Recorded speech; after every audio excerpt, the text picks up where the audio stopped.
Hello everyone, আজকে হচ্ছে আমাদের সিকিমে 4 নম্বর দিন। আর এখন আছি আমরা লাচুং এর একটা হোমস্টেতে। আজকে আমাদের যাওয়ার কথা আছে ইয়ামথাং ভ্যালি 0 পয়েন্ট, তাই সকাল সকাল রেডি হয়ে বেরিয়ে পড়েছি। যেতে যেতে ড্রাইভার দাদা আমাদের একটা সুন্দর ভিউ পয়েন্টে দাঁড় করায়, যেখানে বড় বড় করে লেখা ছিল আই লাভ সিকিম। আর এই জায়গায় দাঁড়িয়ে পাহাড়গুলোকেও খুব সুন্দর লাগছিল, যেখানে অনেক মানুষ দাঁড়িয়ে ফটো ক্লিক করছিল।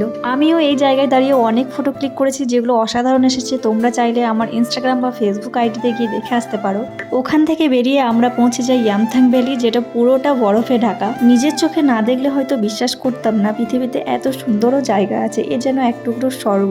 ইয়ামথাং ভ্যালি যে জায়গাটা এখন পুরোটাই বরফে ঢাকা, কিন্তু কিছুদিন পর থেকে এখানে সুন্দর ফুল ফুটতে শুরু করবে। এখানে এসে আমরা জানতে পারি গুরুতোগমার লেকে যে মানুষগুলো আটকে ছিল তাদেরকে আজকে রেস্কিউ করা হচ্ছে। তার জন্য আজকের দিনে কোনো মানুষ 0 পয়েন্ট যেতে পারবে না। এটা শোনার পর তো মনটা অনেকটাই খারাপ হয়ে গেছিল। তারপর ড্রাইভার দাদা এসে বললো নাকি একটার মধ্যে সব রাস্তা ক্লিয়ার হয়ে যাবে, তারপর যাওয়া যেতে পারে। কিন্তু ওই যে কপাল খারাপ থাকলে আর কি করে হবে, একটা পর্যন্ত ওয়েট করার পর ড্রাইভার দাদা আমাদের বলে আজকে আর কোনো গাড়ি ওদিকে যাবে না, কারণ রেস্কিউ করতে অনেকটাই সময় লাগবে। তারপর আমাদের গাড়ি ওখান থেকে ঘুরিয়ে নেয়, আর কিছুটা যাওয়ার পরই শুরু হয়ে যায় স্নোফল। আর এই স্নোফল পাওয়ার পর যত রকম মন খারাপ ছিল সব উধাও হয়ে গেছিল, কারণ সবাই বরফ হয়তো পেয়ে যায়, কিন্তু স্নোফল পাওয়া ভাগ্যের ব্যাপার। ওখান থেকে বেরিয়ে তারপর আমরা কোথায় গিয়েছিলাম তোমাদের সেটা পরের ভিডিওতে শেয়ার করব।